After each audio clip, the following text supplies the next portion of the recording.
Dawn H. Jones, your HR Wise Guide. Last week, I shared the good news that my first book, Be HR Wise and Thrive, has just been published. Now, as a quick recap, I explained what it means to be HR Wise. And first and foremost, it is about understanding that HR knowledge does not and should not reside solely within the HR department. Secondly, every employee should possess at least some basic HR knowledge to navigate the workplace wisely, allowing them to stay in peace instead of going to pieces. Now, in chapter 8 of my new book, I discuss the responsible use of social media. And I start the chapter with this quote: "It's not your living room, it's the World Wide Web." Now, it doesn't come as a surprise to you, but many people overshare on social media. Some rant, some post for the shock and awe factor, others post, like and share unthinkingly. Now, long before I wrote the book, I saw people post their business on Facebook. I clicked a button and one click of a button and their business was out there. And if they hadn't locked down their privacy setting, their business was way out there. And people like me who were not the intended recipients could read about the details of their business that they had sent into cyber world with a click of a button. I might as well have been in their living room with them. Now, I won't give you any spoiler alerts about the examples I've included in this chapter, but I will say this, that what you post on social media matters even when you're posting in your own time, even from your personal accounts.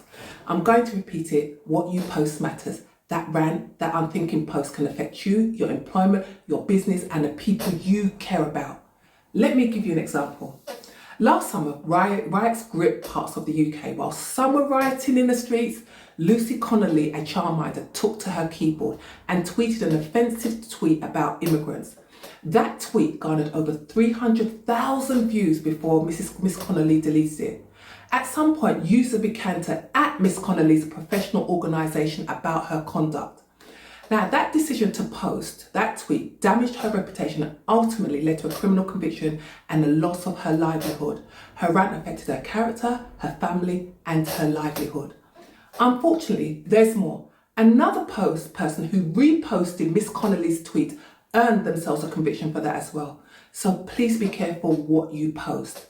Let me give you another example. This time, an employee who posted inappropriate comments about her employer on Facebook. Now, according to a report in Personnel Today, a lady called Mrs. Plant was employed as a machinery operator for her employer, and she was there for 17 years.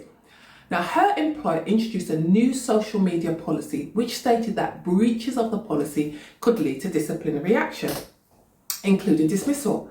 Now, Mrs. Plant was aware of the policy. A few months later, Mrs. Plant's employer announced a potential move.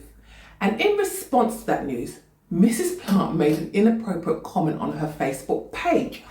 The problem is she did not realise her Facebook page was linked to her employer. Don't ask me how, but it was. Now, Mrs. Plant's employer conducted a disciplinary investigation and convened a hearing. And Mrs. Plant's defence at the hearing was that she did not know her Facebook account was linked to her employer's technology. And the comment wasn't aimed at them.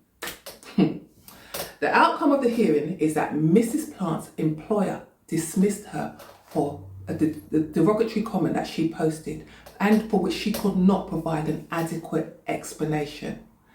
In turn, Mrs. Plant appealed her dismissal. She said it was unfair due to her long service, clean disciplinary record and lack of computer literacy.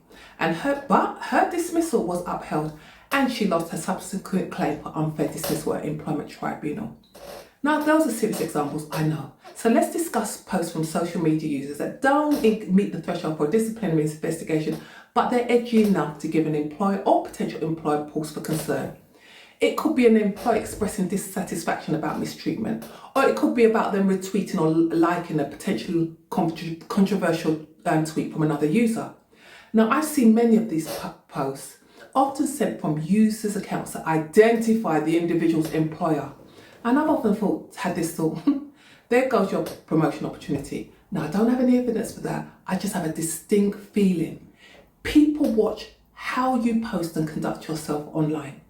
Now, I'm not saying this not to express your views, but think about how you're expressing them. So here are some tips to avoid any potential problems. Number 1, read your employer's social media policy and follow it.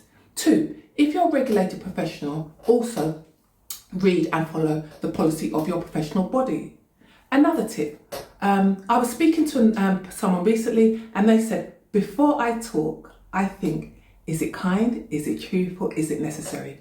And those 3 steps are easily applied to social media. Before you type, think, is it kind, is it necessary, is it truthful? Measure on these questions, especially in times of controversy where emotions may be running high on an issue or a topic. Last but not least, right? Don't post or repost unthinkingly, do it discerningly. Now I have more tips in my book, in BHL Wise Thrive and Thrive, which is available to purchase on Amazon. I'll pop the link in the description below. And before I go, I'd love to invite you to my in-person book launch. The event will be an opportunity for you to learn more about the book, hear from some amazing speakers, and network with other professionals interested in workplace equity and HR knowledge. The event will be held at Shrewsbury House Community Association in Shooters Hill in London on the 26th of July, starting at 2 p.m. with a light refreshments reception. Now I'll pop the link in the description below so you can book your place. Now I look forward to seeing you at the launch if you can make it and hearing your thoughts on the book. Your feedback's important to me and I look forward to hearing about your insights and your experience. I will also be launching the book virtually to staff networks. So if you'd like me to come and speak to your staff networks virtually, contact me via the link below. Have a great week and remember, it's time to be HR wise and thrive. Bye bye.